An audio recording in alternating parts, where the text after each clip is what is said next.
जैसे ही एनडीए 3.0 का बजट पेश हुआ वैसे ही विपक्ष हर बार की तरह इसके विरोध में उतर गया। विरोध में तो नेता लगातार बात कर ही रहे हैं, लेकिन अखिलेश यादव ने इस बजट के विरोध में जो कुछ कहा है वो वाकई में हैरान कर देने वाला प्रधानमंत्री मोदी को भी है और योगी आदित्यनाथ को भी है। अखिलेश यादव का कहना है कि ये पैकेज सरकार है, मतलब जिस तरीके से आंध्र प्रदेश और बिहार को विशेष आर्थिक पैकेज दिए गए हैं उनकी वित्तीय सहायता के लिए, उस हिसाब से उत्तर प्रदेश को नहीं दिया गया है कोई खास पैकेज, और इसी को लेकर विपक्ष ने बाहर प्रदर्शन भी कहा। लेकिन अखिलेश यादव ने जिस वक्त कहा कि अगर पैकेज वाली ही ये सरकार है और पैकेज से ही सरकार अगर चलेगी तो फिर इंडिया गठबंधन को भी पैकेज तैयार करना चाहिए, तो क्या अब भी इंडिया गठबंधन किसी जोड़ तोड़ में लगा हुआ है? अखिलेश यादव के बयान के बाद यह बात गहरा जाती है, यह विवाद गहरा जाता है कि क्या इंडिया गठबंधन अब भी किसी तरीके का जोड़ तोड़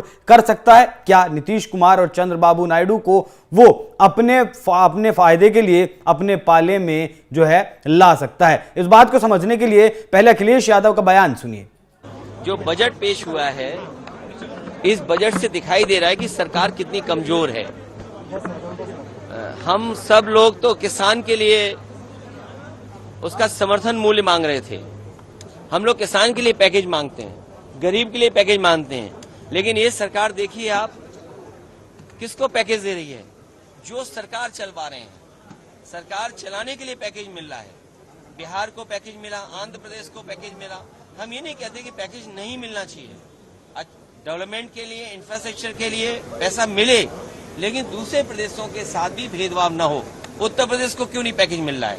बिहार की अगर बाढ़ रोकनी है तो नेपाल से बात करनी पड़ेगी भारत सरकार को, और उत्तर प्रदेश की बाढ़ जब रुकेगी तो बिहार की बाढ़ भी रुक जाएगी।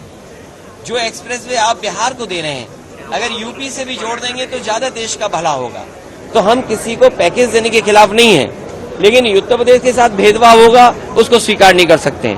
आपने 10 साल में नौजवानों की नौकरी छीनी, उनका वेतन छीना, उनको बढ़ने आगे नहीं दिया। अब आप नौकरी कैसी देना चाहते हो? 5,000 रुपए की नौकरी। और तब जब सरकारी कर्मचारी ये मांग कर रहे हैं कि 8वां वेतन आयोग लागू हो, अगर सरकारी कर्मचारी महंगाई को देख करके 8वां वेतन आयोग मांग रहे हैं और आप 5,000 की नौकरी दे रहे हैं, पहले तो 10 साल आपने रोजगार बनाया, अब आप रोजगार की बात कर रहे हैं। सर, कांग्रेस इसको भाजपा बचाओ बजट कह रही है कि आप भी उस लाइन पे ही? नहीं, मैं उस लाइन पे नहीं हूँ। मैं इस लाइन में हूँ कि हम तो पैकेज मांगते हैं आपके लिए, नौजवानों के लिए, आपके लिए, लेकिन ये तो पैकेज से सरकार बना रहे हैं। अगर पैकेज से ही सरकार बननी है तो मैं आपसे कहूंगा, जिन पार्टी के लिए आपने सवाल पूछा, हम इंडिया गठबंधन वाले लोग भी पैकेज तैयार रखें अगर पैकेज से ही सरकार बननी है तो। देखिए अब तो सुप्रीम कोर्ट ने कह दिया, मैं क्या कहूँ। अब तो जो दिख रहा है वो भी नहीं देखना पड़ेगा, बंद कर ले आंखें, और क्या। सर, आज किसान कह रहे हैं कि राहुल गांधी को माफी मांगनी चाहिए कि उन्होंने मिसलीड नहीं, अब सुप्रीम कोर्ट के जो फैसला आ जाए उसके बाद हम कुछ नहीं कह सकते हैं, लेकिन ये कई बार ये बात तो आती है मन में कि भाई एक ही सेंटर से इतने कैसे पास हो रहे हैं। कहीं यूपी में भी एक ऐसा सेंटर हो जहाँ सबसे ज्यादा नीट में पास हो जाए, लखनऊ में क्यों ना ऐसा सेंटर हो जहाँ 6,000 बच्चे पास हो जाएं। हम तो यही सोच सकते हैं, लेकिन सुप्रीम कोर्ट के फैसले के आगे हम क्या कह सकते हैं। लेकिन हमारी तो सरकार से यही है, मंत्री जी से निवेदन कि मंत्री जी उत्तर प्रदेश में एक ऐसे सेंटर बनवाओ जैसे और जगह सेंटरों में पास हो रहे हैं, हमारे सेंटरों में भी पास हो बच्चे। अखिलेश जी, कल बजट पास हुआ और आज किसान लीडर ऑफ अपोजिशन से मिलने आए हैं इंडिया ब्लॉक के पास। तो ये काम जो किसानों से मिलने का था, वित्त मंत्री को करना चाहिए था। वित्त मंत्री मिलती है किसानों से तो किसानों का भला होता। और आप देखिए ना, मंच पे क्या भाषण देते हैं और आपके बजट में क्या आता है।